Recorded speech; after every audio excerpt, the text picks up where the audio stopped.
na lang kung di mo pa magustuhan to, O, eto pa, be, Kung naghahanap kayo ng sapatos, be, na pang-alis, pang-forma, pagalang-ganyan, pang-regalo, eto na yun, sinasabi ko sa inyo. I-review ko, be, hindi yung bibili lang kayo dyan, bobo kayo. Dito muna tayo sa kulay na to, be. Ang ganda talaga nito, as in, eto sobrang daming bumibili dito kasi tingnan mo naman yung kulay, be, yung color combination, tsaka yung style. Maganda talaga siya. Tapos may kasamang ganitong kulay na sintas kapag gusto mo ganyang eksena, o kung gusto mo puti pa ganun-ganun, pwede din yan, be. Tignan mo yung ganyan niya, be, ha. Ang ganda ng pagkakatahe. Tapos kapag inikot mo, be, ayan, wala ka na masasabi dito. Tsaka ang gusto ko dito, be, ha, malambot yung loob niya.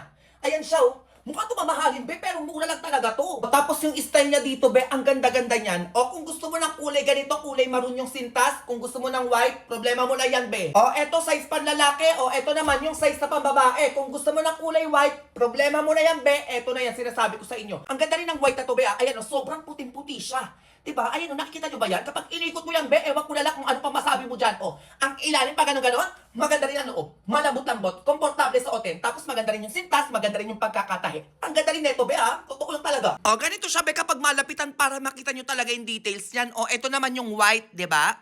Kung gusto nyo mag-couple kayo ng jowa nyo, pwede yan kasi may size pambabae at panlalaki yan, be. Ayan siya, ganun lang, be, nagustuhan ko talaga sa sapatos na to. May size pambabae at panlalaki, tsaka ang dami niyang kulay na pwedeng pamilian. Be, mukha lang itong mamahalin, be. Dahil sa style niya, pero mura lang to. Ano gagawin dito, ha? Anong gagawin?